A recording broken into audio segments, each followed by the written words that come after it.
Pessoal, vamos seguir então aqui com o estudo das cartas de Paulo. Está na carta de Gálatas, né? A gente relembrando lá que Paulo escreveu lá para a região da Galícia, né, que ficava entre ali na ligação do Rio Eufrates com o Mar Mediterrâneo, que era uma rota de comércio, tinha muitos saqueadores, né, muitos ladrões. A gente já fez aqui o 1, 2 e o 3, né? O Paulo fortaleceu muito nesse início da carta a questão da fé, né, do uso da fé e atribuindo a prática da mediunidade pela opção da comunidade de acreditar na fé e não na lei, né, do que estava escrito. A gente falou isso muito no estudo passado.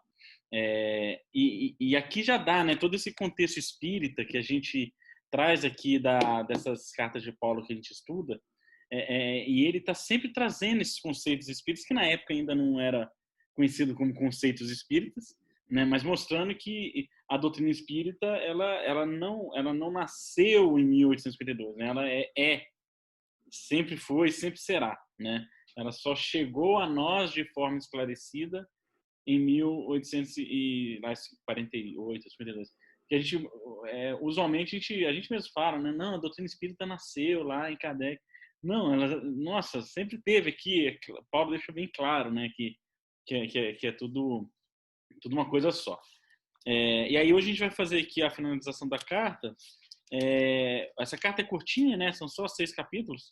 E aí a gente vai começar no 4. Né? Aqui no 4, quando eu olho o 4 inteiro, né?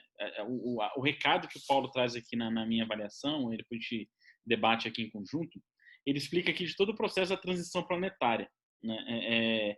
Ele fala desse processo da transição planetária, de como é que o mundo, a humanidade, os espíritos que aqui encarnam, transitam por esse processo ao longo do tempo de evolução desses mundos, né? Fortalecendo esses conceitos da diferença entre espírito e matéria, né? Então ele vai confrontar ali na frente essas duas vertentes, né, do que é a composição do universo, né? Espírito, princípio inteligente, princípio material, princípio e matéria, e mostra todos esses conceitos, né, da transição planetária com o conceito de espírito e matéria dentro das alegorias contidas no Antigo Testamento, né?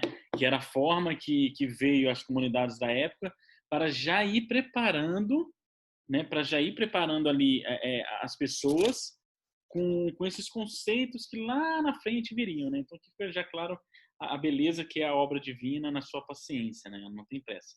Então se ela quer mudar algo daqui a 4.000 anos, né? Deus já começa agora plantando as sementinhas, fazendo com que o espírito raciocine, que ele reflita, e que um perceba e passe para um segundo, e aí esses 2 desencarnam, voltam, e aí os 2 já têm essa coisinha no seu espírito. É impressionante como é que é a composição, né? Para a gente chegar onde a gente está hoje, como é que começou lá no tempo de Moisés, né? No Antigo Testamento. E aqui ele começa no capítulo 4, versículo 1, né? Ele aborda um conceito aqui que eu achei bem interessante, que é o conceito do herdeiros, né? Ele chama de herdeiros aqui, né? Então ele fala, enquanto ele está falando aqui toda a parte da promessa, né? Da promessa divina que termina no 3, que a gente até falou daquela ligação entre a história de Abraão, né, com a história de Jesus, do Cristo, né? Não de Jesus, mas do Cristo aqui na Terra. Ele vem falando dessa promessa e ele continua agora entrando aqui na questão da transição planetária, que ele chama de herdeiro. Ele fala assim, enquanto o herdeiro é menor de idade, ainda que seja dono de tudo, não se distingue dos escravos, né, do escravo. Então, o que ele fala aqui, né? Se a gente olhar isso aqui para a ótica humana, né?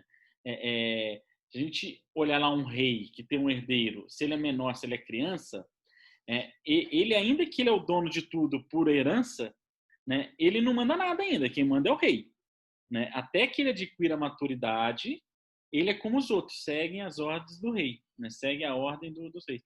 E aí Paulo remete aqui à humanidade. Né?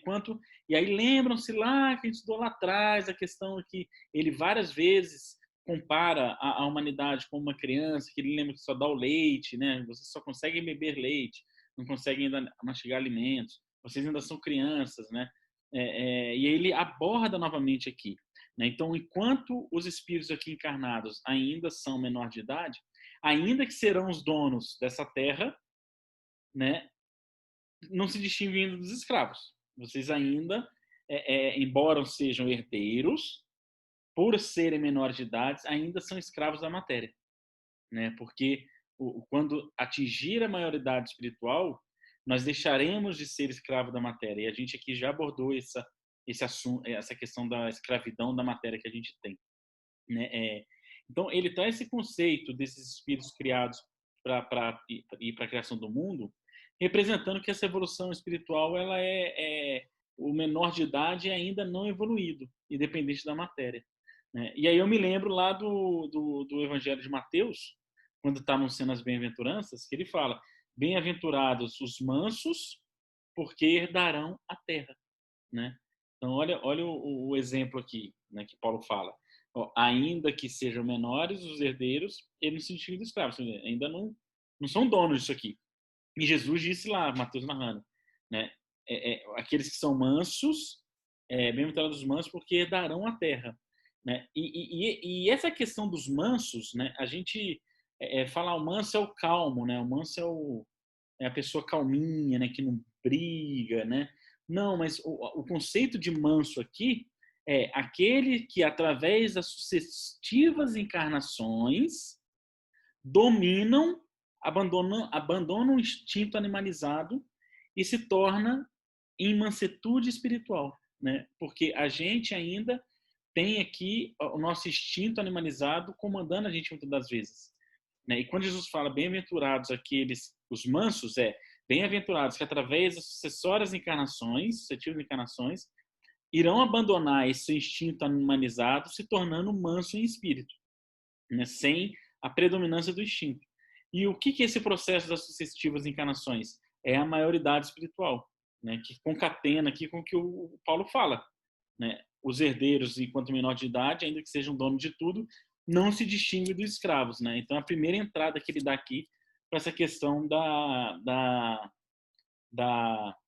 como a gente estava falando, da transição planetária, né? Da mudança dos mundos. O que vocês anotaram aí nesse versículo 1?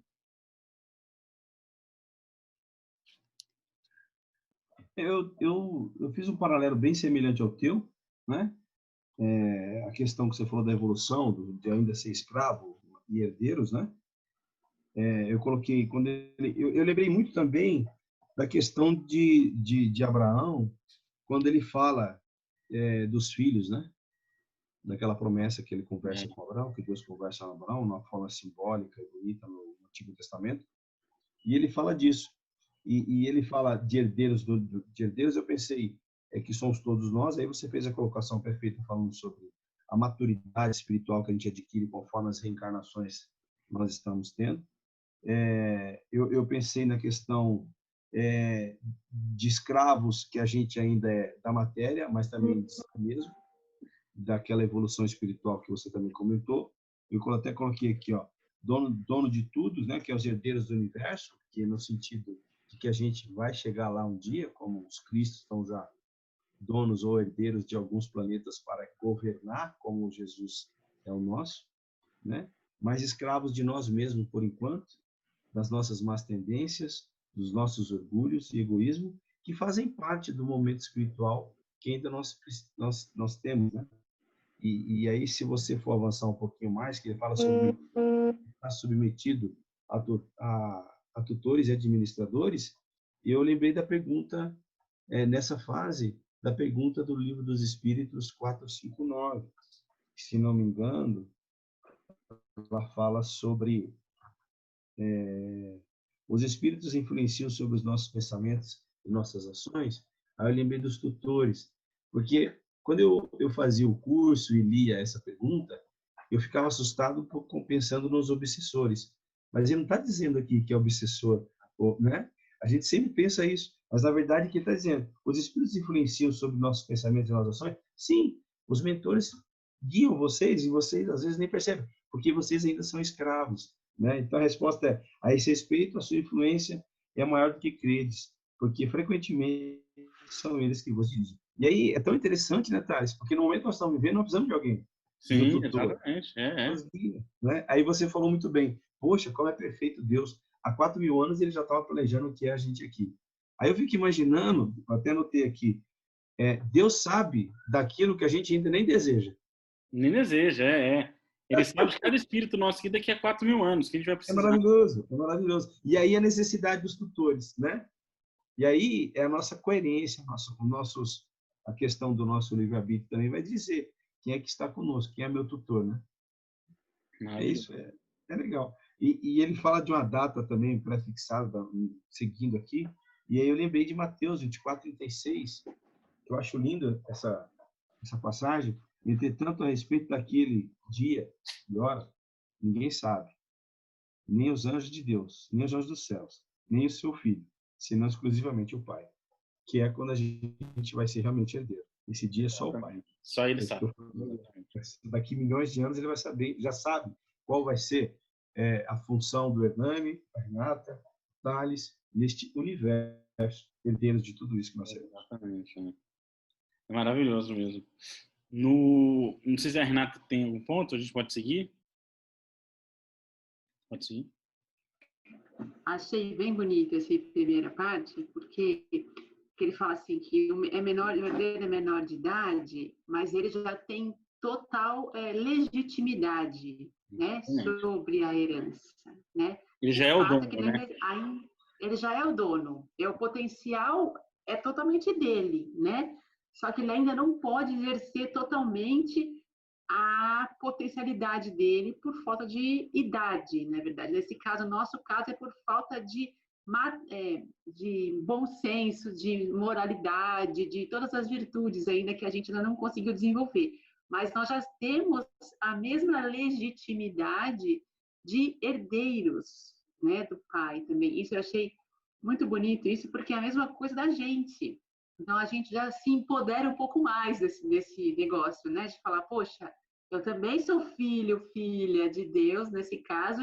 E é legal que ele fala assim que quando éramos menores, né, éramos escravos dos elementos cósmicos. É bem, na verdade, a natureza, né, os instintos, né, tudo que é muito ainda sutil, básico, eu vejo isso. E a gente precisa muito de tutores, né, que são os nossos anjos guardiões. Tanto, como ele falou, aí temos obsessores que também nos desviam e nos, né, de alguma forma também se envolvem na nossa vida, como temos também os nossos espíritos protetores, os amigos, né? Veja que, imagina que Jesus, mesmo encarnado, eu não imagino ele tendo um anjo da guarda, certo? Né? Vocês imaginam isso?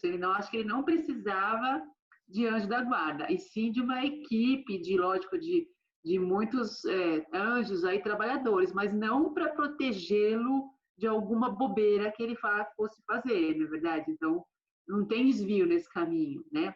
Mas a gente ainda precisa de tutores, né? Assim como o menor de idade precisa dos pais, a gente precisa também dos nossos anjos, né?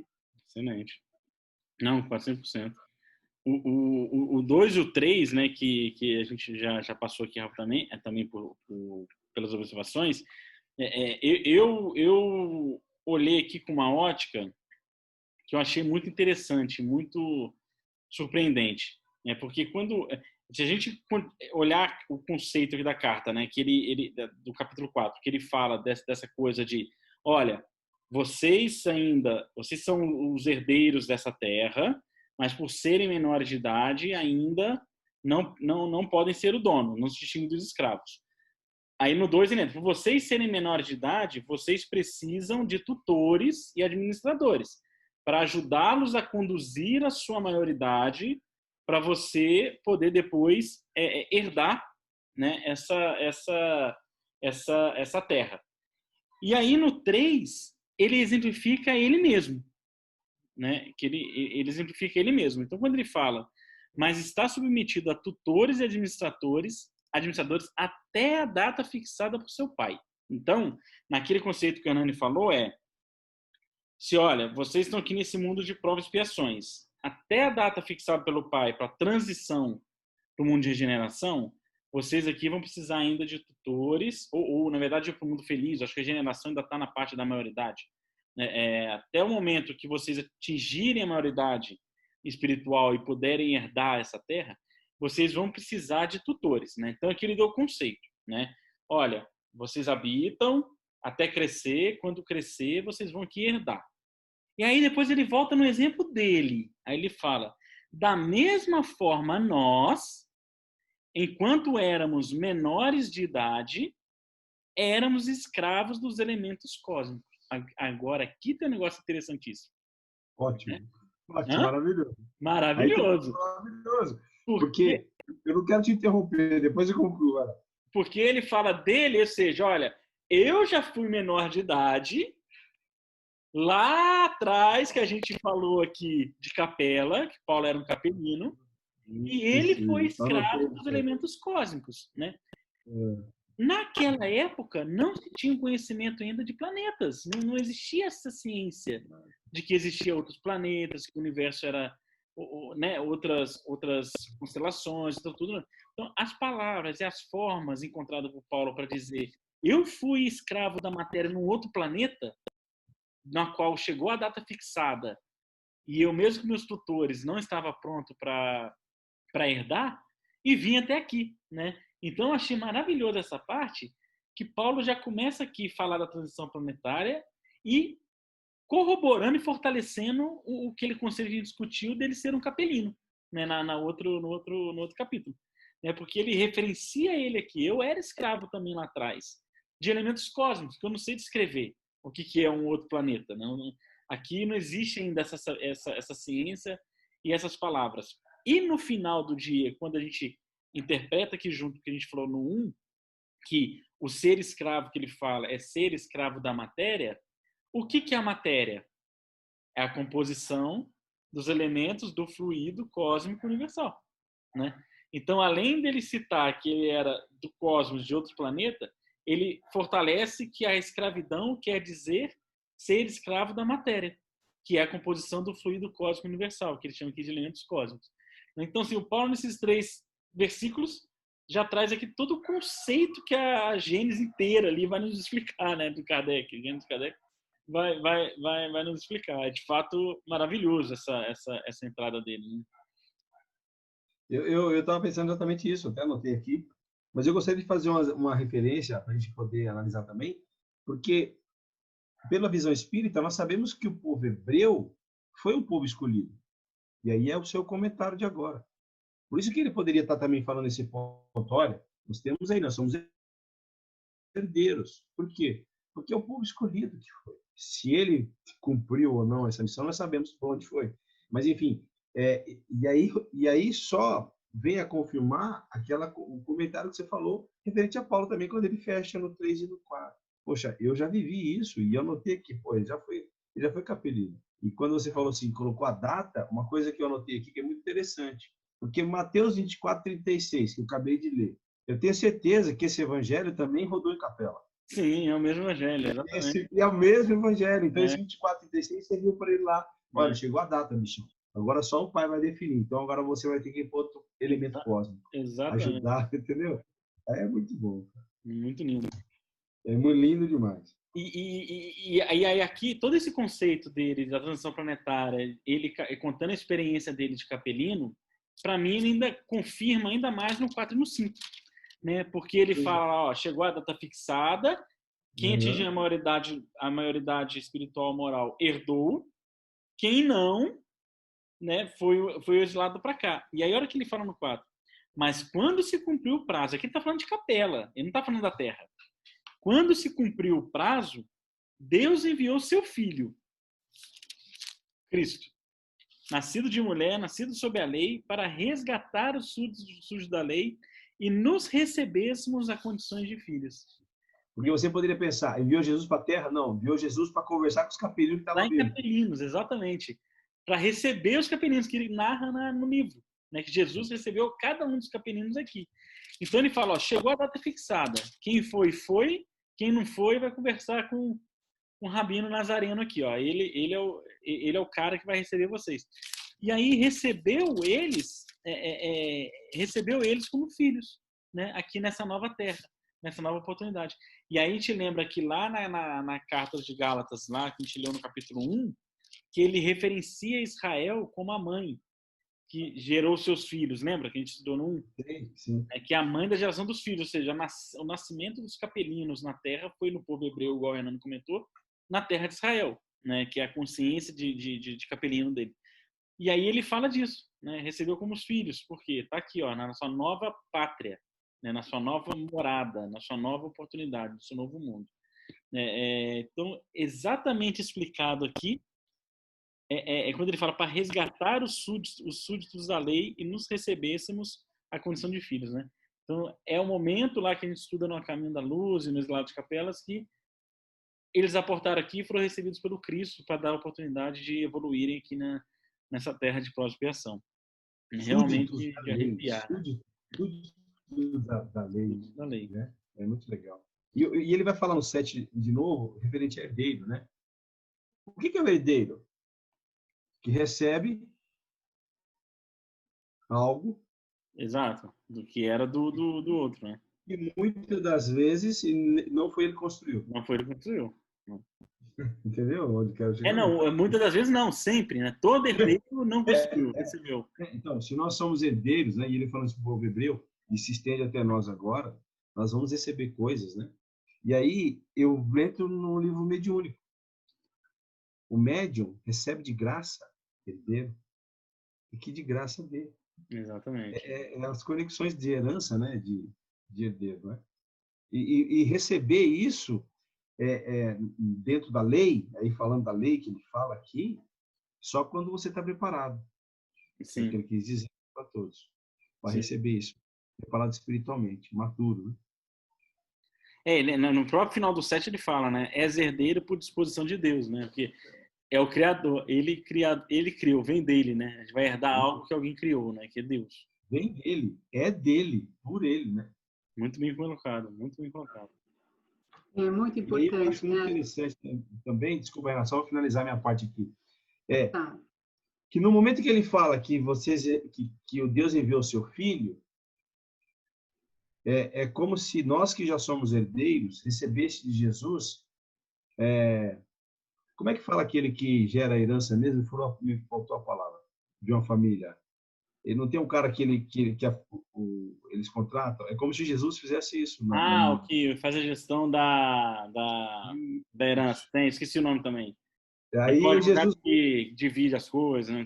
Isso. Jesus falou com eles, os capelinos, antes de vir, e depois se apresentou na Terra para justamente gerenciar essa herança. E ele cansou de falar isso. Você é o sal da Terra, você é a luz do mundo. Vamos lá, entendeu isso? Entendeu? Por isso, quando ele chegou na beira do lago lá do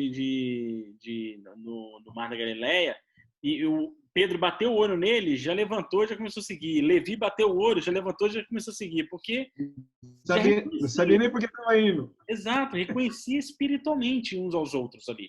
Né? Porque falou assim, ó, vamos lá, a sua chance vai ser ali, ó, quando eu descer. E já estavam ali tudo pronto, né? Tudo pronto para fazer isso. Não precisou convencer nada.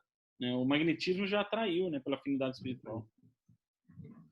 Uma coisa bonita que eu também achei aqui, que ele fala nos 4 assim, Deus enviou o seu filho, e esse filho está com letra maiúscula, né? Que é Jesus. E depois no 6, no 7, ele vem, e como sois filhos, né? Nós também recebemos as condições de filhos, e nós somos filhos com letra minúscula, né? Nos coloca numa questão de igualdade de filhos com Jesus, todos filhos, Jesus também filhos, né? Filho de Deus, mas ele filho com F maiúsculo, né? Assim, já um filho lá na frente, quer dizer, como se fosse um herdeiro, assim, ele é o primogênito, vamos colocar assim, né? E nós é um pouco para trás aqui, filhos, mas assim, é bonito, porque fala assim, se és filho, és herdeiro por disposição de Deus. Quer dizer, Deus, que é o Todo-Poderoso, é que realmente está determinando que vocês também são herdeiros, assim como Jesus também é herdeiro de todo, né, o reino de Deus, né? Então, dá essa condição para a gente de irmandade com Jesus, fica um pouco mais próximo, né? Sim. Porque a gente, todos somos filhos, né? Isso dá um conforto. E o próprio, você falou um negócio muito interessante, Renato, que o próprio o próprio termo trabalhado no Evangelho a todo momento de reino de Deus, corrobora essa questão da herança, né? Porque, né, o rei tem lá os seus herdeiros, né? O rei, a gente vê em filmes, essas coisas, o rei precisa ter o herdeiro, né? Precisa ter a pessoa que vai dar seguimento, que vai não sei o quê. Então, acho que, de fato, quando é abordado esse reino de Deus, ele fala de fato da terra, né? Que depois no Evangelho ele fala que seremos da terra, que eu falo, evoluída, né? Uhum. Depois, nas bem-aventuranças, ele fala dessa questão de herdar essa terra, né? De fato, herdar o reino de Deus. Né? A gente acha, pô, vou evoluir para entrar no reino de Deus. Parece que você sair daqui para um lugar especial. Não. Evoluir para entrar no reino de Deus é na nossa própria morada. Aqui vai se tornar. Eu acho que aí o reino de Deus é que vai entrar em mim, na verdade, quando eu Exatamente, evoluir. exatamente. Né? É o contrário, essa coisa, não, eu vou entrar num lugar mágico e vai ser um negócio muito louco. Eu vou permitir o reino de Deus entrar e aí eu estou evoluindo e já estou, eu posso estar no reino de Deus aqui. Então a gente fica achando, quando Jesus falou o reino de Deus, a gente fica achando que é um baú cheio de tesouro, de moedas de ouro, entendeu? Acho, nossa, então vai ser um lugar assim, é um castelo cheio de ouro. A gente só materializando o que é um reino, né? O que tem trono, a gente colocou essa imagem para Deus aí de muitos séculos, né? E nada disso, né? Porque na verdade o reino ele é imaterial e ele que a gente permite que esse reino entre dentro da gente. Exatamente. E até essa questão do Deus no trono, ele aborda aqui do 8 ao 11, né? Que eu até anotei isso, né? Que ele fala aqui dessa questão da evolução espiritual. Conforme a gente evolui espiritualmente, a gente reconhece mais a Deus. Né? Porque a gente se aproxima mais dele, a gente compreende mais ele. Por quê?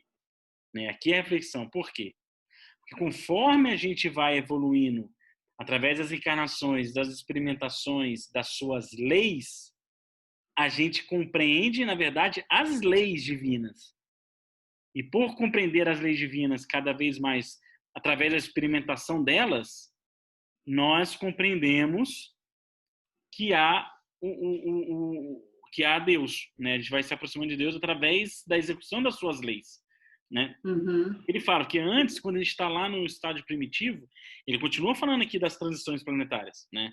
Antes, quando não conheceis a Deus, veneráveis os que realmente não são deuses, né? Que a gente vê lá as tribos, a lua, o sol, né? A estátua, sei lá, a árvore, o bicho, a Trovão, vaca, o trovão, né? E aí vai evoluindo, evoluindo, evoluindo, vai tomando-se a consciência de Deus. E aí ele chega no 9. Agora que reconheceis a Deus, ou melhor, que ele vos reconhece, por que voltais outras vezes a esses elementos fracos e miseráveis?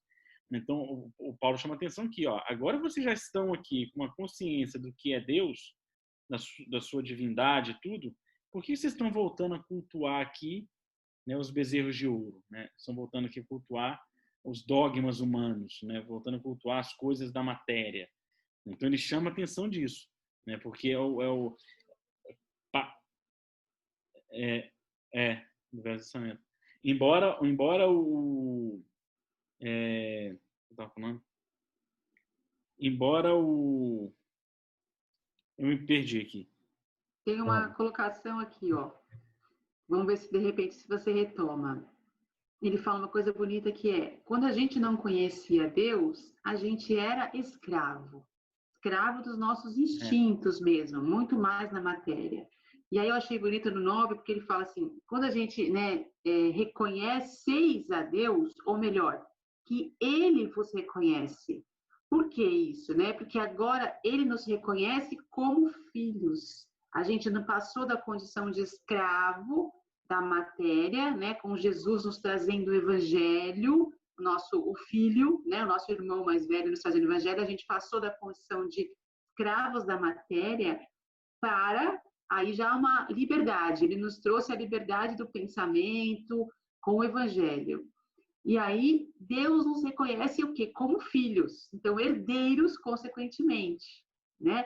Então não só a gente também passou para conhecer a Deus, mas melhor, Ele agora nos reconhece como herdeiros, porque até então a gente estava lá nos mundos primitivos, as tribos, animais, movido pelos instintos. Não que não fosse um potencial filho, mas ainda sem razão, sem consciência. Sim. Você abordou uma questão, Thales, quando você falou antes que não reconheceis a Deus, veneráveis os que realmente não são deuses, aqui está até com letra minúscula. E aí você fez a colocação da questão dos deuses do sol, da lua, do trovão, né, naquela época, que adoravam, porque aí você está fazendo referência aos primitivos. as nossas vidas anteriores lá atrás, que a gente viu um raio e achava que aquilo era a gente mesmo. E a gente foi reencarnando, e aí entra o princípio da doutrina espírita, da evolução espiritual, e aí fomos compreendendo as leis divinas, e aí chegou lá no 9, agora que reconheceis a Deus, ou melhor, que ele vos reconhece, porque ele sabe do nosso potencial sempre sobre. Mas eu gostaria de fazer uma colocação junto dessa sua explanação e da Renata, que mesmo hoje, muitos ainda cultuam os deuses que é o Mamon evangélico. Exatamente. Né? Não pode adorar a dois deuses, né? Deus é a Mamon. Então, novamente, nós estamos nesse processo. Né? E feliz aqueles que já compreendem. Exatamente. Né? Porque ele vai falar isso lá. Né? E aí ele chama atenção, para finalizar onde eu ia falar a minha observação, o 11, temo que o meu trabalho por vós acabe em vão. Tudo que ele construiu lá e que eles regridam. Né? E aí eu faço para que a gente possa refletir, se nós sabemos, como a gente abriu esse estudo de hoje, que Deus faz para que a coisa nasça daqui 4.000 anos, ou chegue aonde ele quer daqui 4.000 anos, então, quando ele fala assim, que temo que o meu trabalho acabe em vão, para aquele momento só, porque ele sabia que cedo ou tarde a coisa ia florir, ia acontecer, né? Porque ele chamava, e aí, referente aos nossos estudos anteriores das cartas, eu parei e falei, poxa, ele tem um jeito muito especial de manter próximo dele, das lições que ele fazia, a todos aqueles que ele direcionava as cartas, que era justamente isso, termo em vão, penso que quando eu for aí vocês vão não receber, né, as colocações dele. Mas era para não deixar sair do barco, né? Sair daquele guia que ele vem nos mostrando até agora. Sim, sim. Sem dúvida. Porque nada é perdido. Nada é perdido. Né? Eu acho que quem já saiu de Capela e veio exilado para cá, mais ou menos isso, né? Temo que o meu trabalho que vocês acabem em vão, que vocês também passem por esse exílio. Eu passei. Exatamente. Né? Claro que não é em vão, mas é uma forma dele se expressar, né? Figurativa, né? Que não perder começou. tempo. Exato. Não perder tempo, né? Exato. É como se fosse assim, gente, se vocês entenderem o que eu estou falando, fazerem o que eu estou falando e fazendo, vocês não vão precisar ser exilados. Eu acho que esse de fato é o ponto, né? Ou o seguinte, né? Vocês vão voltar mais rápido para a capela. Ou vocês vão voltar, a gente vai falando capelinos ainda, sem dúvida.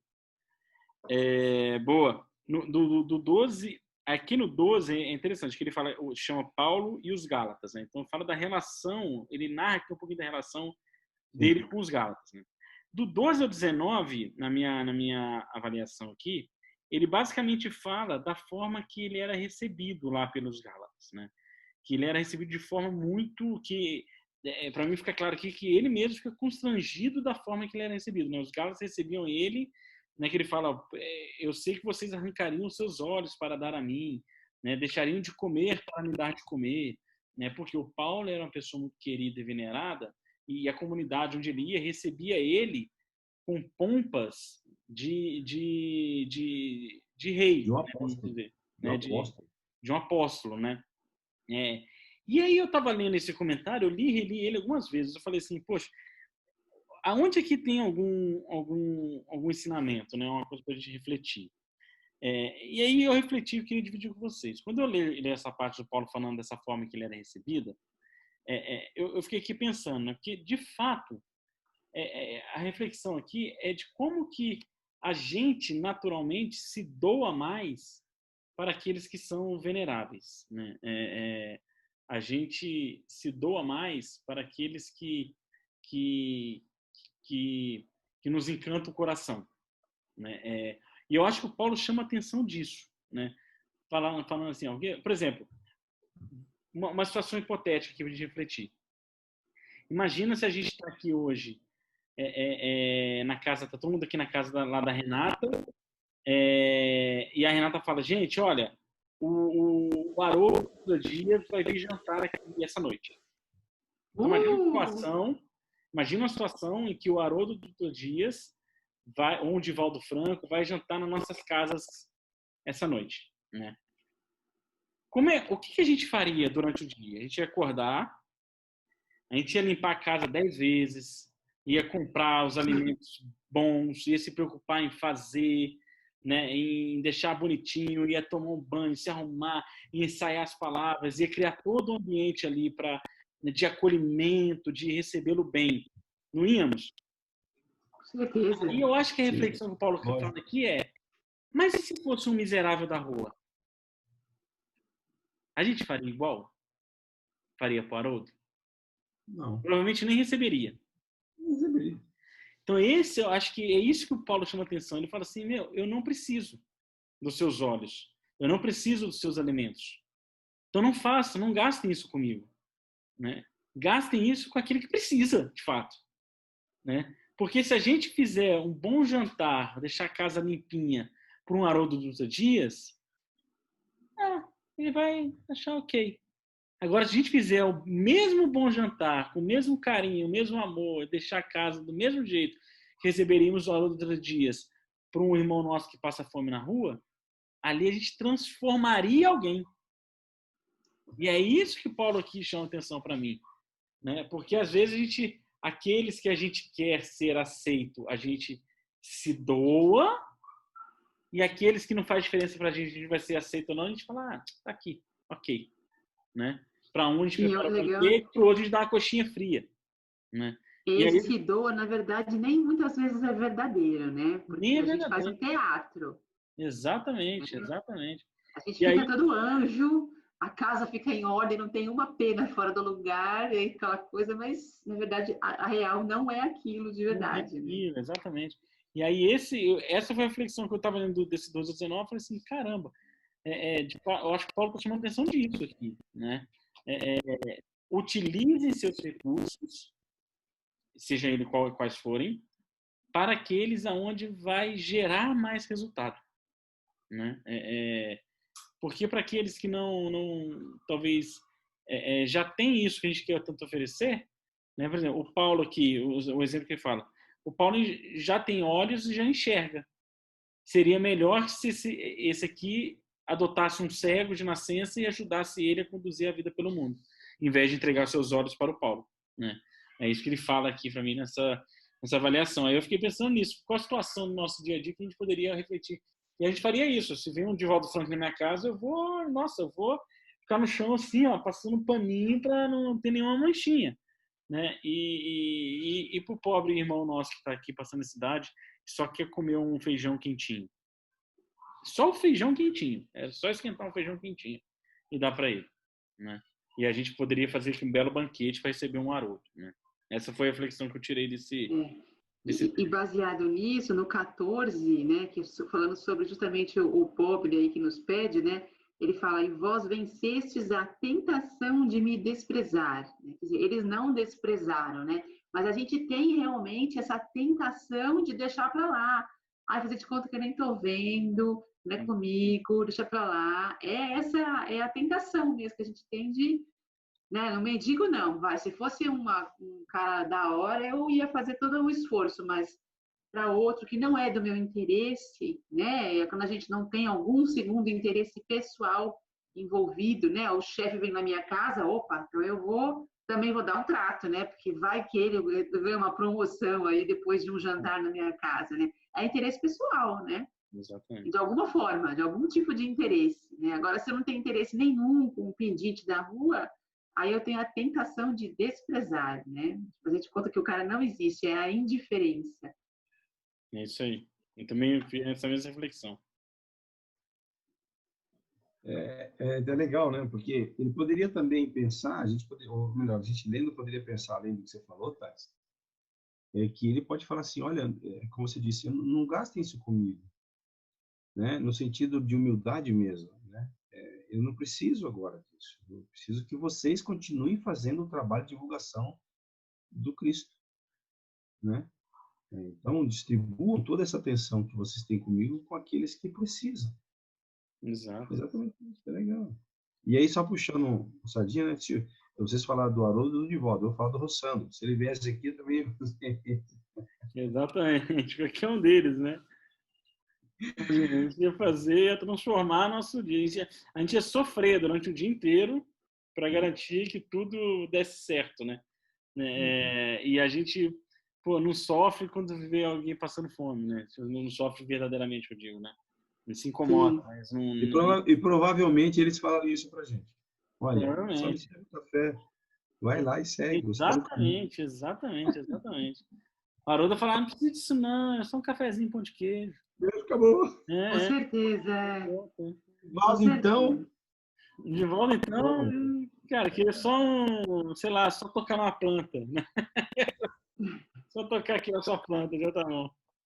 E, Mas, ó, ah, olha o 16 também, que legal, né? Depois que ele foi super bem recebido, aí segundo ele fala, por acaso me tornei vosso inimigo porque vos disse a verdade, né? Então, aí o que acontece? Depois a coisa virou rápido também, né? Porque na verdade é meio que um teatro, como eu estava falando antes, né? A gente faz aquele nhau, tal, não sei o que lá, porque o Haroldo vem aqui. Mas quem garante que no dia seguinte eu vou agir igual o Divaldo, eu vou sentir, vou tal igual? Nada. Saio dali, viro as costas, pode ser que eu, né, volte ao meu estado natural, normal, atual e cai na porrada aqui com o que aparecer, a vida segue, né? Então, aí que ele fala, né? Alguns vos cortejam, não com boas intenções, mas para que vos afasteis a fim de cortejá-los. Então, aí vem as tentações do mundo, aí vem um monte de outras coisas aí, tem obsessores, a gente pode levar isso aí para vários lados, né? sem dúvida. Bom, aí o Paulo está falando aqui, chamando a atenção, né? Tá na altura da carta que ele chama a atenção, distribui bronca todo lado. E aí eu achei interessante no 20, quando ele finaliza essa segunda parte da carta, que ele fala aqui, ó, quiser estar agora convosco para mudar o tom de voz, pois não sei o que fazer convosco. Aqui tem uma coisa interessante de a gente refletir. Quando ele fala mudar o tom de voz, não necessariamente está falando de ficar bravo, de gritar, né? Não, é de cuti-cuti. Eu interpretei aqui como que quanto do final, né? Porque ele não sabe o que fazer convosco. Então assim, Paulo fala: eu não sei o que fazer com vocês. Quisera eu estar aí para poder mudar o tom de voz, né? Para mim aqui fica claro que é uma psicofonia, uma atividade mediúnica. Porque ó, eu não sei o que fazer com vocês. Quisera eu estar aí para através da psicofonia alguém poder, endireitar aí vocês, né? Então, quando o Paulo fala que mudar o tom de voz para mim, ele está falando isso. Quisera eu estar aí para algum espírito através de mim se manifestar, porque eu, Paulo de Tarso, não sei o que fazer convosco, né? Eu li esse trecho como se estivesse dando essa citação de uma possível manifestação mediúnica, né? Porque no processo de psicofonia há alteração do tom de voz, né? Do médium. Sim. Uhum. Sim. Eu entendi que ele está agora no momento de acalentar os filhinhos, né? Ele fala, meus filhinhos, né? Aos quais dou novamente a luz, tal. Então, até que adquirais a figura de Cristo. Quer dizer, ele está, assim, tratando esse povo, né? Os Gálatas, como filhinhos queridos do coração, sabe? Eu entendi que ele está muito agora, nessa parte da carta, ele já dá bronca, tal. Depois ele vai afagar um pouco, porque é uma mão que bate e a outra que acarinha, né? Carecia, né? Exato. Então, ele dá um pouco de cada coisa aqui nesse...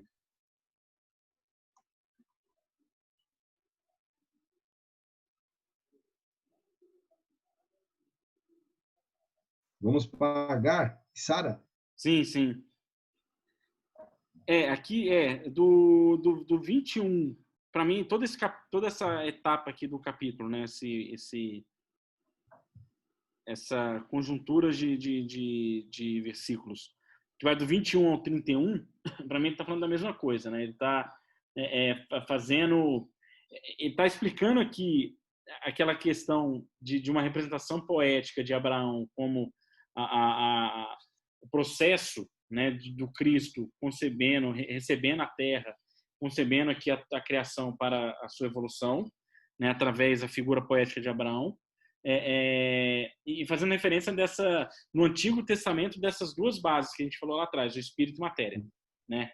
a matéria representando a escravidão, a escrava, que ele vai contar aqui na história, né? E o espírito representando a livre, né? Então, quando ele conta aqui, né, ele fala aqui bastante referências do Antigo Testamento, né, para explicar essa diferença entre espírito e matéria, né, e que tudo isso aqui está dentro desse processo de transição a qual Abraão, né, o Cristo lá, recebeu os seus filhos, né, os capelinos e aqueles que aqui foram concebidos para a encarnação, para que herdassem a terra.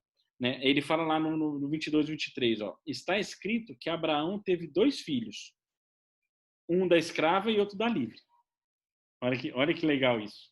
Porque a gente estuda lá quando Jesus, né, foi aqui participar da geração da criação do mundo, que ele recebeu de Deus o fluido cósmico universal e o espírito, né? A matéria e o espírito, a escrava e a livre. Então Jesus teve aqui 2 filhos. Abraão teve 2 filhos, a escrava e a livre. Então Jesus teve aqui 2 elementos, a matéria e o espírito, o escravo e a livre, né? No 23, o da escrava nasceu naturalmente. Olha que legal isso, né? Porque o escravo é a matéria.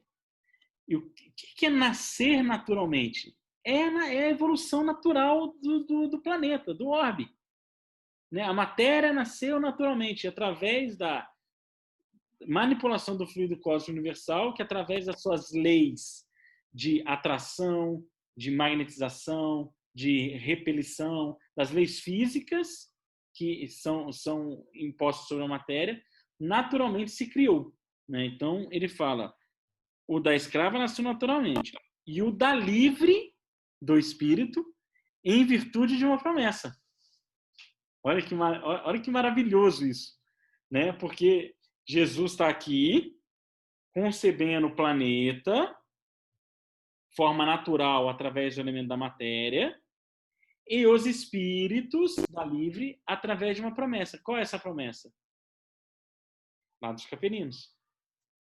Vocês seriam recebidos pelo Cristo e teriam oportunidade de seguir. E voltariam para o paraíso perdido, né? Que é a capela. Então aqui ele conta essa transição planetária através disso, né? Dando esse conceito. E o mais incrível é o 24, né? Que Paulo aqui deixa claro que trata-se, palavras de Paulo, Starcio. Ele conta essa historinha de Abraão. Abraão teve 2 filhos, um da escrava livre e um da escrava. E aí Paulo fala, trata-se de uma alegoria que representa 2 alianças. Olha que maravilhoso. O próprio Paulo já falando, gente, isso aqui, essa história aqui, Abraão, é uma alegoria. É uma alegoria. Embora algumas classes religiosas leem isso e falam, não, teve Abraão mesmo, ele foi lá para sacrificar o filho, ele... Não, né? Tá aqui Paulo falando, isso aqui é uma alegoria que representa 2 alianças, a aliança espírito e matéria, que se unificam para promover o crescimento da criação divina, espírito e matéria, né? E aí ele fala aqui que essas escravas vão proceder do Monte Sinai, né? Vai aqui no 24, que gera escravos é Agar, né? Aí ele conta o que é o Sinai. Sinai é a montanha da Arábia, bota aqui o posicionamento geográfico. E fala da mesma coisa no 25 e 26, só que falando de terras, né? Aí ele fala aqui das localidades. Então ele reforça o mesmo conceito. Ó, se vocês não entenderam na alegoria aqui dos filhos de Abraão, vou falar aqui na alegoria das terras que vocês conhecem, né? A terra das Arábias representa ali a escravidão, a matéria, e o alto, que é Jerusalém, né, que ele fala, a de cima é livre, é espírito, é a nossa mãe, né? Está escrito. Aí ele cita aqui um trecho de um salmo, né? Alegra-te, estéril, que não dava luz, rompe a cantar de júbilo aquela que não tinha dores, porque a abandonada terá mais filhos que a casada.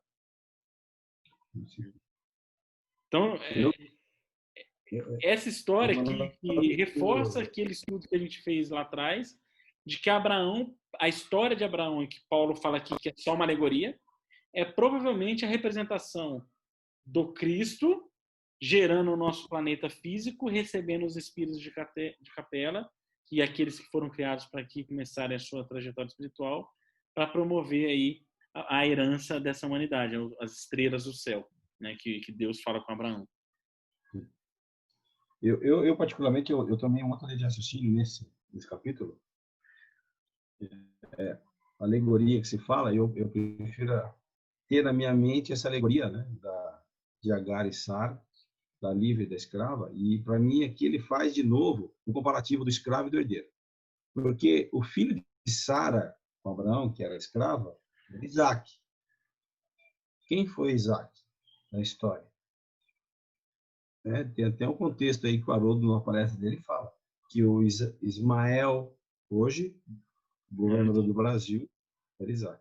Então, Paulo está dizendo para eles assim, olha, essa alegoria de que da escrava não se produz mais nada, não tem direito a ser herdeiro, isso é uma alegoria, não importa. A coisa vai acontecer conforme a gente for andando e evoluindo.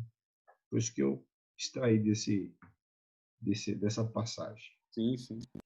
E aí confirma quando você viu o Salmo agora, né? Alegra-te, estéril, né? Porque não dava luz, rompe a canto julga aquele que não tinha dores, porque a abandonada terá mais filhos que a casada.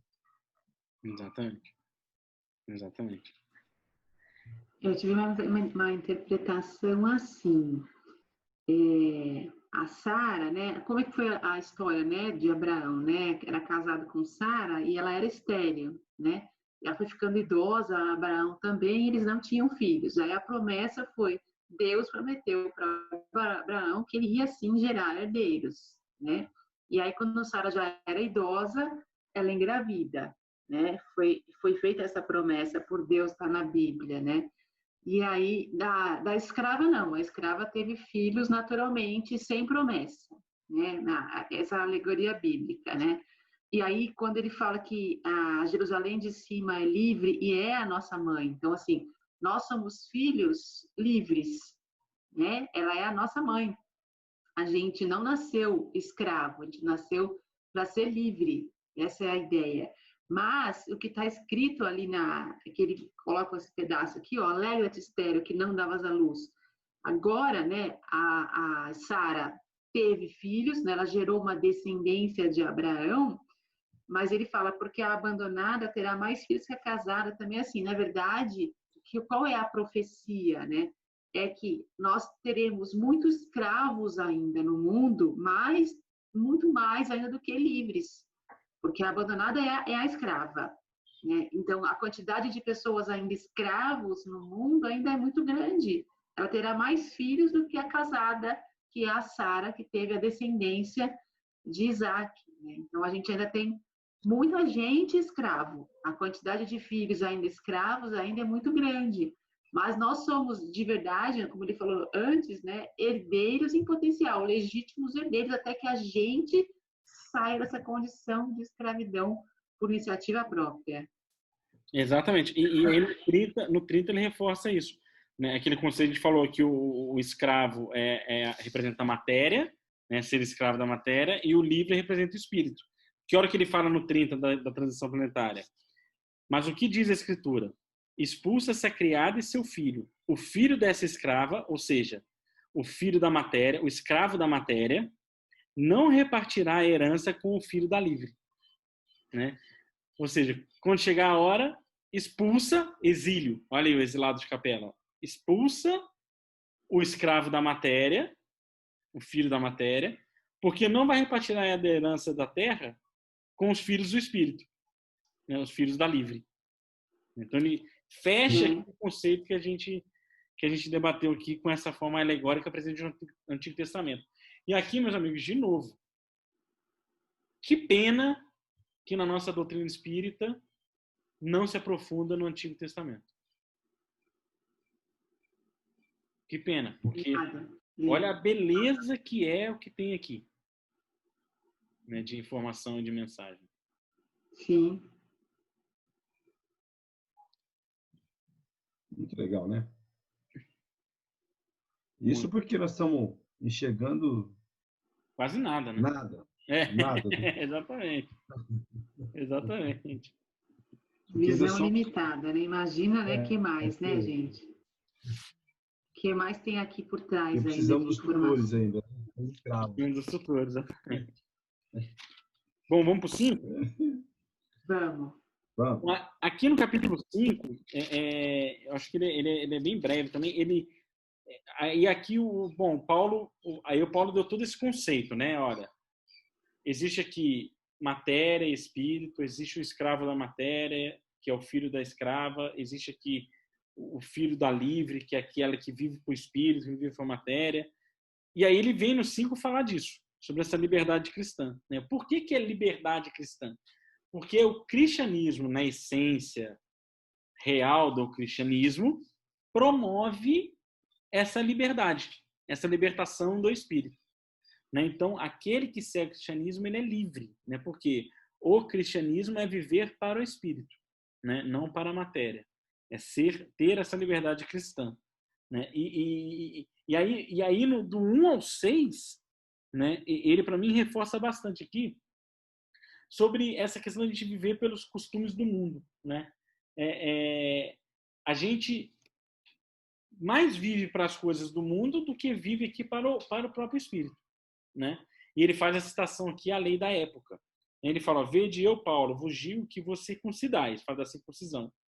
Cristo de nada vos servirá. Ou seja, se vocês circuncisarem aí, não vai adiantar nada que vocês estão aqui pregando sobre o Cristo. Por quê? Vocês estão seguindo aqui, né, a lei do mundo, né? E isso não tem nada a ver com não seguir as leis legislativas, né, da sociedade. Não, sim, tem que seguir, né? Mas ele referencia que as leis da época como os costumes do mundo. Era um costume circuncisar, né? Porque se a gente olha a lei legislativa atual dos homens, né, ela não impõe nada que você tem que fazer. Ela fala que você não pode fazer, né? E a lei dessa época era diferente. Não, você tem que circuncisar. Não, você tem que comer, lavar as mãos antes de comer cada momento. Né? Então, assim, era outra concepção de lei, né? Essa lei não promove a liberdade. Né? A lei atual do mundo, não, é o contrário. Ela, você é um homem livre, uma pessoa livre, só que se você vacilar aqui, você vai ser penalizado, né? E aí ele vem, né? Eu vos asseguro de novo. Então ele fala dessa questão aqui do 1 ao 6, de que ou se vive, né, através da questão da circuncisão, ou se vive para o que manda aqui a sociedade do mundo, ou se vive para o que é o espírito. Porque uma coisa anula a outra, nessa época, né? Nessa época que uma coisa anulava a outra. Do 1 ao 6, é o que eu compreendi. Quer dizer, a gente, no 1 fica bem claro, né? Que fala, Cristo nos libertou, né? Mas se a gente não ficar firme, depois de ter essa liberdade, se a gente não ficar firme, quer dizer, vigilante, a gente pode se prender de novo e se deixar levar ao jugo da escravidão. Então, essa questão de liberdade e escravidão é uma opção.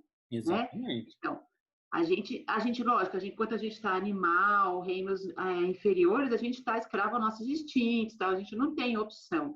Mas determinada idade, como ele fala que você chega na maioridade e o pai, então, te liberta do tutor, você já tem opção. Então, agora eu quero continuar escravo ou eu quero ficar livre?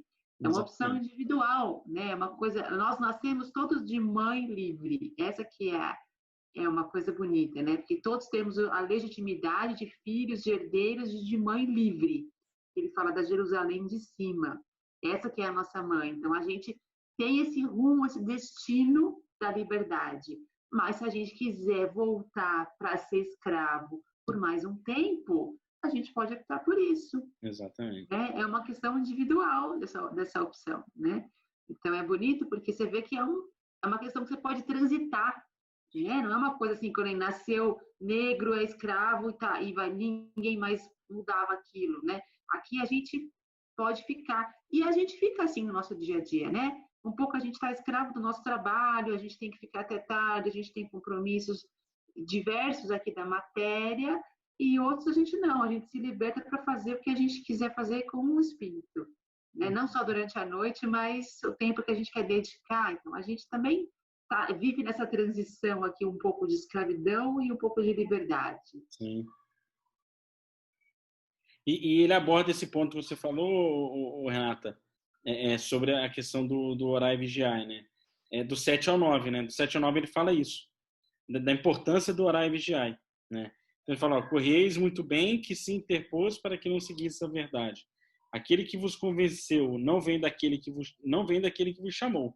Olha que interessante essa passagem, né? Aquele que vos convenceu não vem daquele que te chamou, né? E aí no 9 ele aborda de novo aquilo que ele já falou várias vezes, né? A gente sempre comenta da questão do fermento, né? O Hernando sempre comenta essa parte, que uma pitada de fermento fermenta toda a massa, né? Que é aquilo, você está aqui no bem, você não orou e vigiou, uma pitadinha da sua má tendência fermentou a massa inteira, daqui a pouquinho você já está perdido na sua má tendência. De uma tentação que você se deixa levar, né? Pode perder padecer todo santo ajuda, né? Exatamente. Então, é isso, né? Um ditado popular. Uma pitada de fermento, né? Assim também como num grupo de pessoas, você tem por exemplo, um Paulo no meio de um grupo lá de 50 pessoas, ele também pode ser uma pitada de fermento que também leva todo aquele grupo para um outro patamar, né? Para o bem de espiritualidade, de né, viver em comunidade, assim, todos os líderes têm essa função de ser o fermento, Sim. né? Nossos políticos, até um professor na sala de aula, em todas as condições de liderança, é essa pitada que você não precisa colocar o tempo inteiro, mas conduz todo aquele grupo para situações diversas, são muitos caminhos. Exatamente. No 5:6 lá que você falou, estava fazendo referência de ser ou não circuncisado, né? Que fala. E ele fecha, sendo de Cristo Jesus, não importa estar ou não circuncidados, né? O que conta é a fé ativa no amor.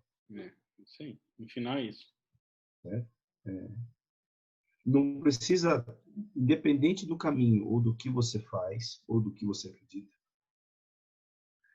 a fé ativa no amor, como eu anotei aqui, é o que precisa para que você entenda Cristo. Sendo ou não judeu, samaritano, hebreu, enfim, não importa. Depende da sua crença. Tenha fé no amor do Cristo que as coisas mudam. Por isso que Allan Kardec repara...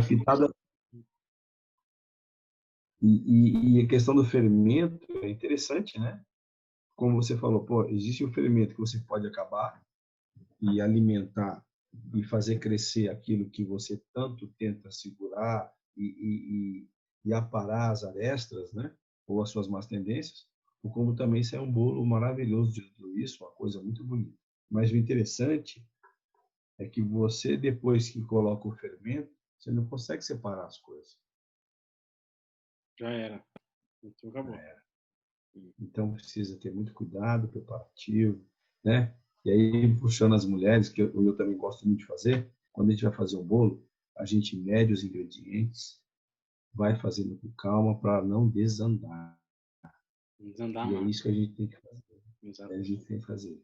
A nossa calma, coisas que você não consegue, ingredientes da sua vida, que você não consegue mexer, não coloca fermento.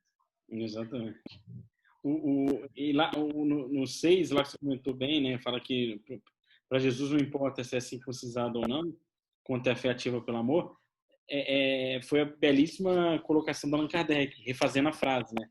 De fora da igreja não há salvação, para fora da caridade não há salvação. Porque fora da igreja considera-se que é só os circuncisados, vamos dizer assim, né? Só aqueles que seguem o rito da igreja.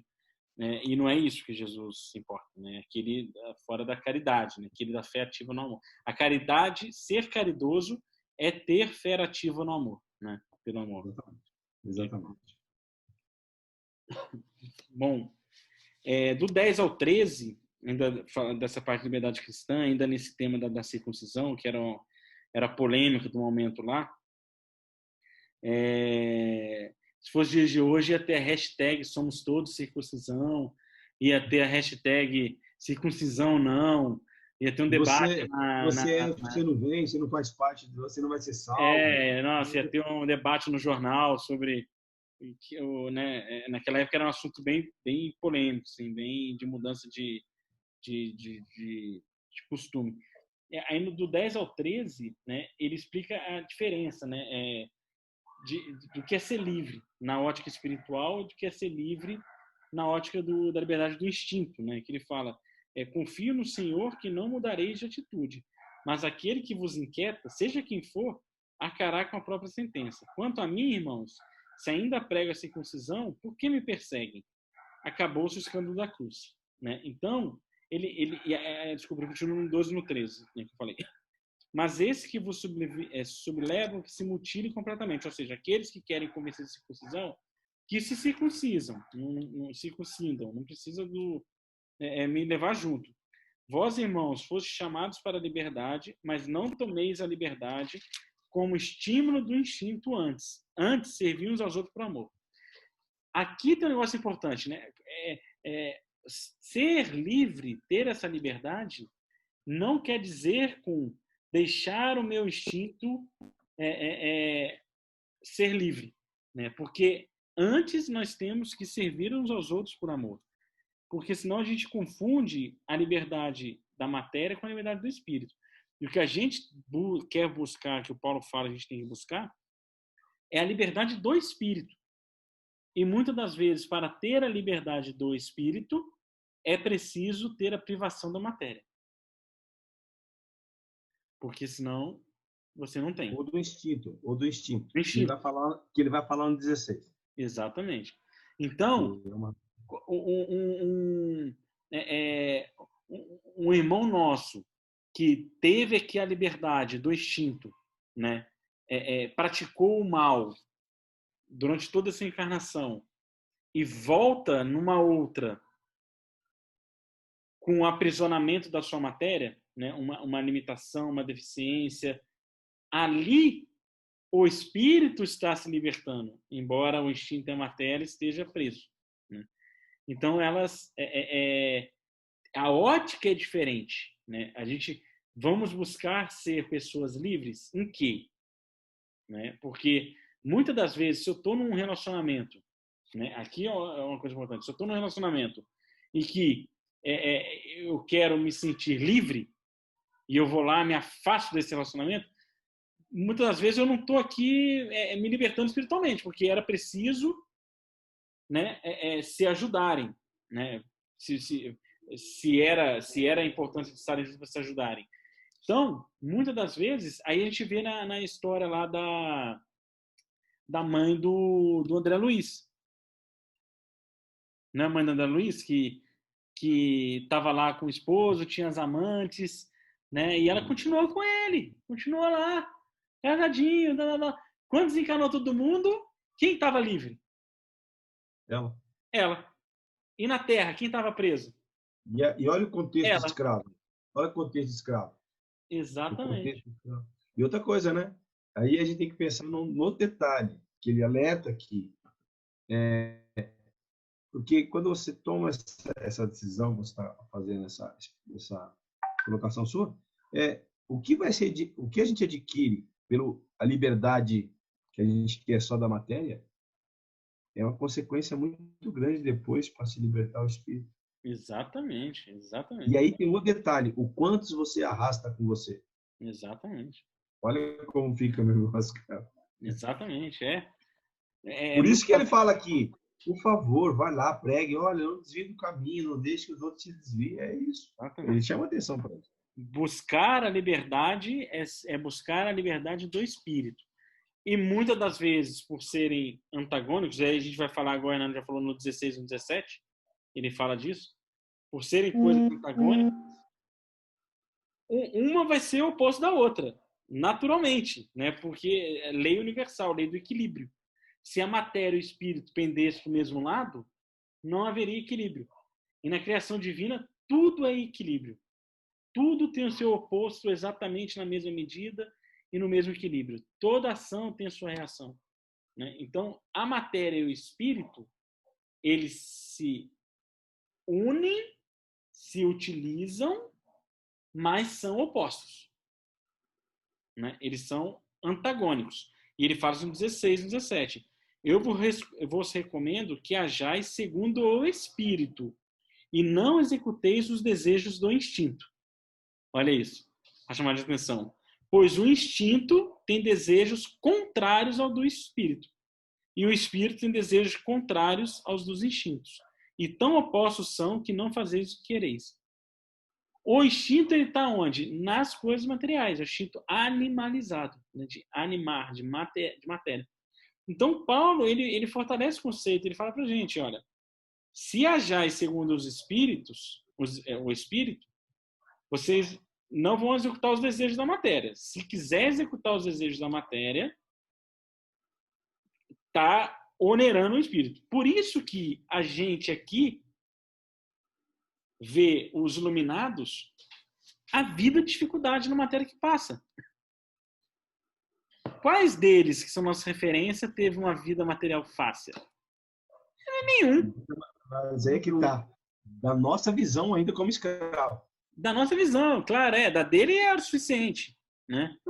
Da dele é o suficiente, mas assim, não, você vê que é antagônico. Você vê que é antagônico. Qual aqueles que mais sofrem espiritualmente? Aqueles que aqui tiveram de tudo, abundância, né? E usaram mal isso, né? Terem abundância não tem nada a ver, mas usou a abundância mal. Você pode ter abundância. Se usar bem, você não está seguindo os desejos do instinto, você está seguindo os desejos do espírito, né? Porque eles não se falam mesmo, né? A própria morte, a morte do corpo físico é o nascimento do espírito no plano espiritual. Já são aqui antagônicos, né?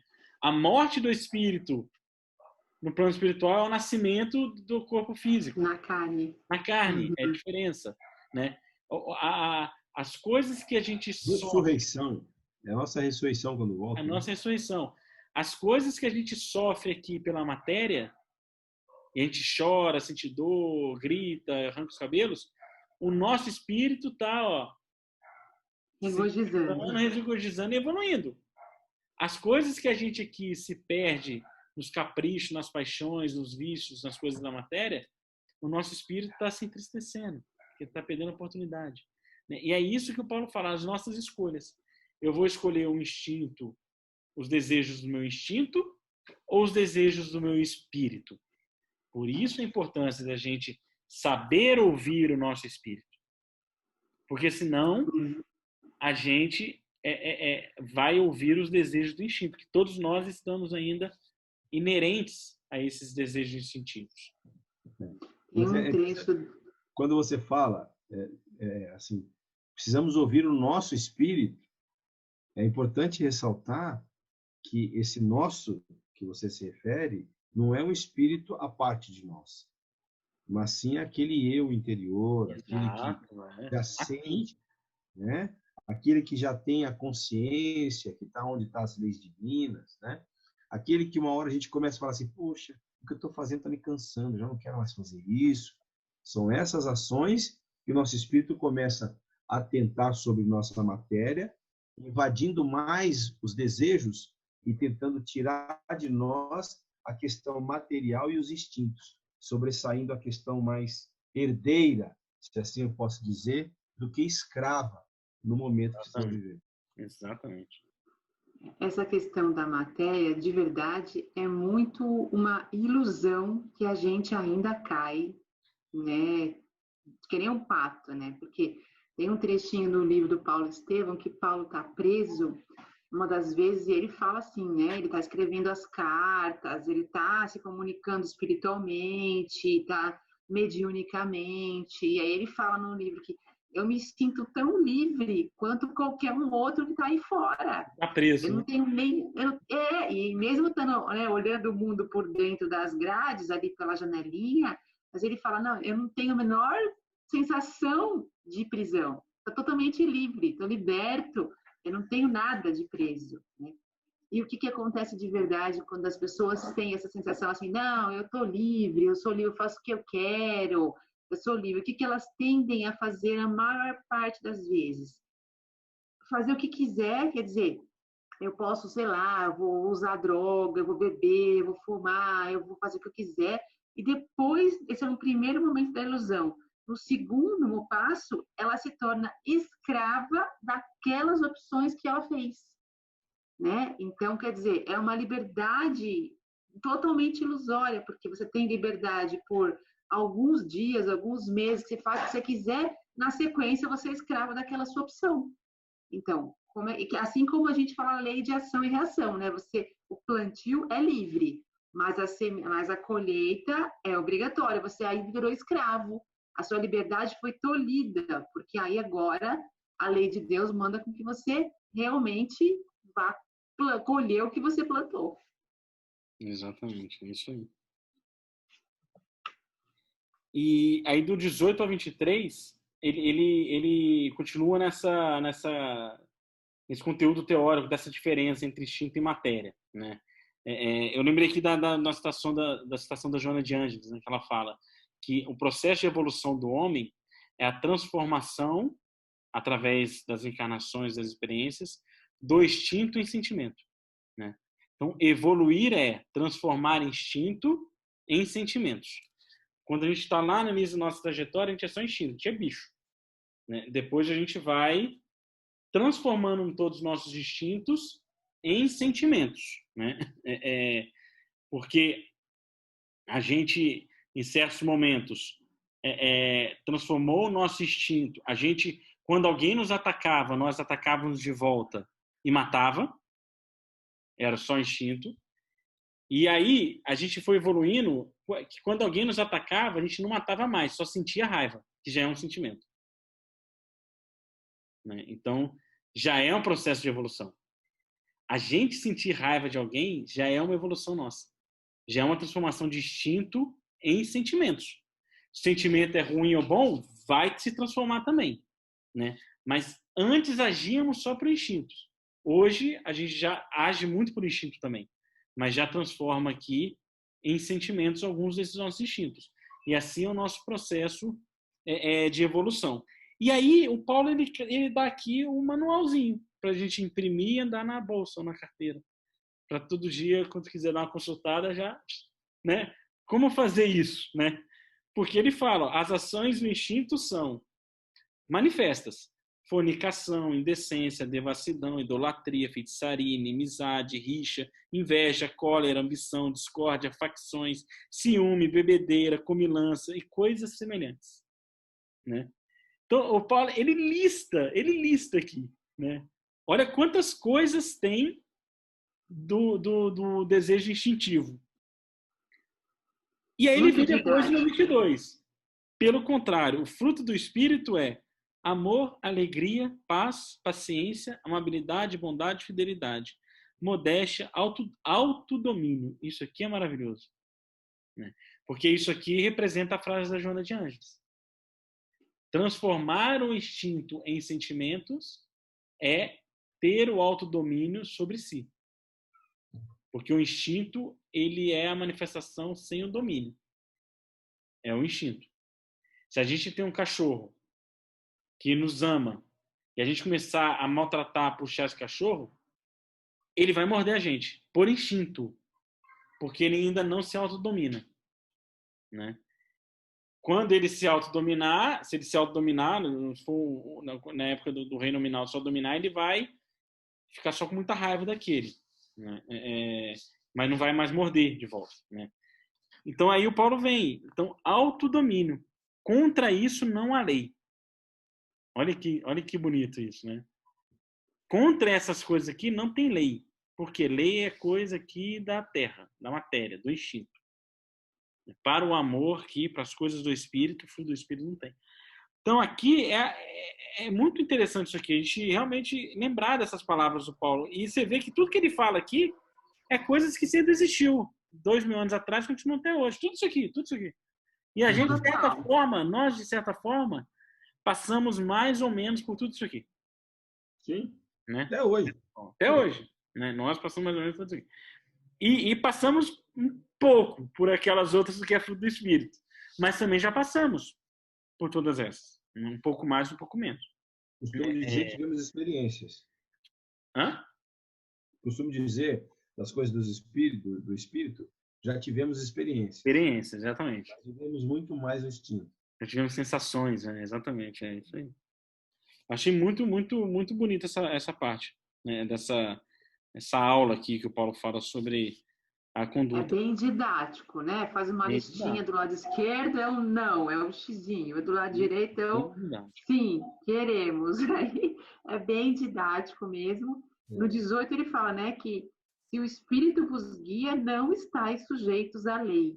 Porque essa lei humana aqui, né, aí vai ter paciência, perdão, tudo isso, quer dizer, não combina tanto com a lei humana, né? A gente ser atacado e não devolver, não ficar com raiva. Então, aí não é da lei humana. Aí você está vivendo em outro esquema. Não, para isso, não a lei, né? Exato. Não a lei humana. A gente está seguindo outra lei de Deus, né? E o lindo é que depois ele fala aqui, ó, o 24. Os que são de Cristo crucificaram o instinto com suas paixões e desejos. Uau, né? Que a gente continua ainda alimentando paixões e desejos ainda bem materiais, mas é para a gente crucificar esse instinto ainda junto, que ainda a gente está nessa luta aí diária de vencer os nossos instintos, né?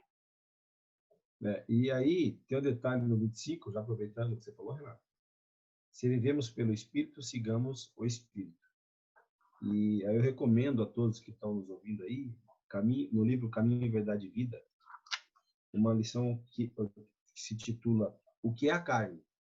Ele começa justamente com esse versículo. E aí ele vem falando sobre a questão da carne, os momentos que a carne influencia em nós. Enfim, é muito interessante. Qual que é o nome do capítulo? O que é a carne? O do livro Caminho, Verdade e Vida. Mas qual que é o número? Tem um número, não tem isso? Está nesse livro aqui, ó. O livro dele. Ah, tá, legal. 5.20, é o capítulo 5, versículo 25. Tá. Que é isso que eu acabei de falar aqui. É muito interessante, porque ele fala muito do que vocês acabaram de falar aí. Aí eu falei, pô, o texto já está aí. É isso aí. Maravilhoso. Essa questão da lei, né, que você falou, eu estava lembrando aqui. Se a gente pegar essas ações do instinto, qualquer uma delas que você praticar em excesso, você pode cair na legislação humana de qualquer país, né? Se você não controla o seu instinto de fornicação, por exemplo, você vai acabar ou traindo o seu companheiro, que em alguns países é crime, ou praticando algum ato violento com alguém, que também vai ser crime. Né? Se você tiver ambição demais, você pode acabar roubando alguém, né, que vai cair também numa lei humana de algum enquadramento. Se você beber demais, você pode se embriagar e também cair em alguma lei. Desses aqui, qualquer um, você é de fato pego, né, nas leis. O do espírito, não. Tenta imaginar você praticar qualquer coisa dessa aqui e qualquer lei do nosso planeta humana que condena algo aqui, né? Paciência. Eu fui paciente. Tem alguma legislação do mundo que vai prender alguém que é paciente? Né? Eu fui fiel. Eu fui fiel. Tem algum lugar que vai? Não vai. Eu fui bondoso, eu fui modesto, eu fui... Então você vê que de fato, contra as coisas do espírito, não há lei. Né? Não há lei. E aqui, eu lembro de Jesus lá na mulher adulta de novo, né? Falando, quem de vós não tiver pecados, que atire na pedra. Porque todos ali, pecados sendo aqui como a manifestação do instinto, caíam em algum ponto da lei mosaica lá. Né? Menos ele. Por isso que ele fala quem de vós. Porque ele era, não quem de nós. Ele não se inclui. Ele fala que nós teria que jogar. Porque ele era só coisas fruto do Espírito. E não se enquadrava em nenhuma lei. Não tinha nenhum pecado. Então é maravilhoso esse conceito que o Paulo traz aqui, né, pra gente. As coisas do Espírito, por isso que fala que é livre. Né? Você nunca vai ser preso por amar, por praticar o bem, por ser caridoso. Não existe. Em país, nem no muçulmano, nem no asiático, nem no... Não tem. Não, tenta achar, não vai encontrar. Né? Então, pelo contrário, o resto não. Né? É verdade. E aí no 6 aqui, para finalizar o capítulo, é a despedida, né? Conclusão e despedida. Ele sempre, o Paulo, todas as cartas, ele encerra com pedido de ajuda, né? Ele pede aqui a cesta básica, né? Igual a gente está lá nas nossas casas espíritas, a gente dá a palestra, no final, olha, gente, vamos doar a cesta básica. Então, Paulo passa aqui a caixinha da doação, né? Ele pede essa coisa da ajuda mútua e faz lá a conclusão de despedidas.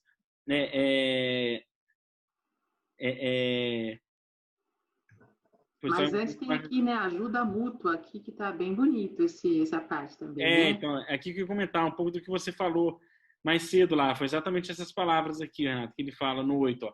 Que, na verdade, ele começa lá no 4. Cada um, no 3, no 2. Carregai os fardos dos outros e assim cumprireis a lei de Cristo. Né? Pois quem julga ser alguma coisa, não sendo nada, engana a si mesmo. Né? Então, aqui, ele já coloca todo mundo assim, gente, a gente não é nada aqui. Não se julga... não se julga que você é algo, porque você não é nada. Você vai estar enganando a você mesmo. Não está enganando ninguém, não, porque as pessoas sabem que você não é isso. Seu mentor sabe que você não é isso, os espíritos obsessores estão vendo que você não é isso. Você vai estar enganando só a si mesmo. E a gente vê isso demais numa reunião mediúnica, os irmãos nossos que desencarnam, que estão se achando que são algo, chega lá, os obsessores já olham e falam, meu amigo, não, você é do nosso, você não é santo, não. Não, mas eu sou ativista da doutrina espírita. Não é nada. Não é não. Você que sempre achou que você era. Mas você não é não. Você é dos nossos. Ele fala assim, tá vendo essa turminha aí? Você que perdeu eles. Exatamente, né? Então, Paulo chama atenção. Mas você sabe o que eu lembrei desse negócio aí, quando ele fala assim, ó, pois quem julga ser alguma coisa, não sendo nada, engana a si mesmo. Lembra que a gente conversou, acho que foi no nosso evangelho de terça, sobre aquela questão da vaidade, né? Quando a gente é agraciado pela, nossa, eu fiz isso. Meu, você não é nada. Não vai se achando que você vai desencarnar assim. Exatamente.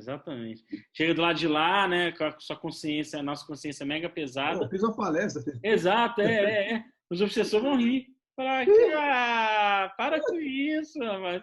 Fazia a palestra lá, quando desdobrava, vinha para cá curtir com a gente. Tá enganando quem? Exatamente isso. E aí no 8 ele fala o que a Renata falou, né? Quem semeia para o instinto, do instinto colherá a corrupção. Quem semeia para o espírito, não, desculpa, no 7, ó, não vos iluidais, de Deus não se zomba. O que alguém semeia, isso mesmo colherá. Né? Que a Renata falou, a semeadora é livre, mas a colheita é obrigatória. E ele compara lá com o instinto e com o espírito. Ó. Quem semeia para o instinto, do instinto colherá a corrupção. Quem semeia para o espírito, do espírito colherá a vida eterna. E aí, no 8, eu fiz uma anotação aqui para a gente poder ver justamente o momento atual que nós estamos vivendo. Né? Ou seja, aqui que a gente vê nas notícias aí, a divisão, a corrupção, tudo isso. Né? Então, ainda prova que estão mais no instinto ainda da questão da matéria do que realmente do espírito. Está provado isso para a gente. Exatamente. Eu posso fazer só uma voltazinha aqui, um pouquinho, nesse 6. Eu queria comentar um ponto sobre o 1, que ele vem falando antes assim, ó, não sejamos vaidosos, provocadores, invejosos, no finalzinho do 5, né? Ele começa o 6. Irmãos, se alguém é surpreendido num delito, vós, os espirituais, corrigiu com modéstia. Então, é importante isso, porque para a gente não fazer um escândalo do erro do outro, né? Porque ele deu a lista das coisas negativas e positivas, né, que a gente deve fazer, não quer dizer que a gente vai conseguir fazer isso o tempo todo. Então, a gente tem vários altos e baixos, e aí, se você pega alguém fazendo alguma coisa, né, dessa lista aí do negativo, corrigiu com modéstia. E aí, o mais interessante vem a seguir. No entanto, vigia a ti mesmo, para que também não sejas tentado. A Joana de Ângeles fala várias coisas na série psicológica dela, algumas coisas que eu já tive a oportunidade de ler, que é muito assim, se você vê do outro o que geralmente tem em você. Então, é fácil detectar no outro um erro, um desvio de comportamento que a gente também pratica. Mas a gente não consegue ver o nosso próprio, é muito difícil de ver a gente fazendo, de assumir, de enxergar isso, e é mais fácil ver o outro fazendo isso. Então, acende como uma luzinha para nós, assim, olha, fulano está fazendo isso, está pensando mal, está julgando, está mentindo, tá... Qualquer tipo de ação negativa, a gente enxerga muito rápido no outro, geralmente aquilo que a gente carrega na gente. Então, aí a gente, né, aquilo vira um espetáculo, um show, muito aos olhos. Tem outras pessoas que às vezes nem percebem que o outro estava fazendo alguma coisa ruim, enganando, alguma coisa negativa, nem percebe, porque nem está carregando dentro dele aquele tipo de comportamento ainda. Então, porque ele fala assim, você pega o outro fazendo alguma coisa errada, cuidado, corrige com moderação, olha o que você vai fazer o escândalo, porque você tem que olhar para você mesmo, porque você também é tentado nesse mesmo ponto aí que você pegou o outro. Você pode cair no mesmo erro, né, Renato? E geralmente cai, né? Porque a Joana de Ângeles fala que a gente vive muito em espelhos, né? Então, o nosso cônjuge, o chefe, as pessoas que rodeiam a gente no dia a dia, eles são espelhos. Então, o que incomoda no outro, que eu vejo e me incomoda, é o que eu também tenho. Então, se bateu, doeu, pega que é teu. Entendeu? Porque você também tem isso daí. Então, o Paulo já dá essa dica, é uma coisa muito da série psicológica lá na frente, né? Então, corrige com modéstia, porque você também faz a mesma coisa, tá? Cuidado. Ou já fez muito. Tá em vocês, né? Ou já fez muito. Faz e aquilo te chama atenção, chama nos olhos, na verdade, né? Porque se não chamasse, a gente nem percebia, entendeu? A gente não é atenção, a gente está tanto na vibração, na paz, no equilíbrio e tal, a gente nem mentiu, não, nem sei, entendeu? Nem percebo, aquilo nem me incomoda, né? Não tenho que perdoar nada, não tenho que nada, aquilo nem... Mas como a gente também está vibrando nesses mesmos tipos de problemas ainda, de defeitos morais, que a gente pode falar assim, a gente pega no outro. Então, é muito interessante, porque a gente vive sempre assim, né? A Joana de Ângeles explica essa ideia, né? De a família é colocada de propósito com certas características emocionais para que um atinja o outro onde precisa. É como se fosse um alfinetinho, assim, né? Então, o Paulo já fala, cuidado na hora de você corrigir o outro, porque você faz igual. Isso aí. Maravilhoso, gente. Então, terminamos Gálatas. Muito bonita essa carta também, né? Como todas. E aí, na semana que vem, a gente entra... Lembrando que a gente está seguindo a ordem cronológica das escritas, né? Conforme Paulo escreveu. Semana que vem é Romanos. É uma das principais cartas que Paulo escreveu. A carta aos Romanos. É muito, muito linda. Muito interessante também.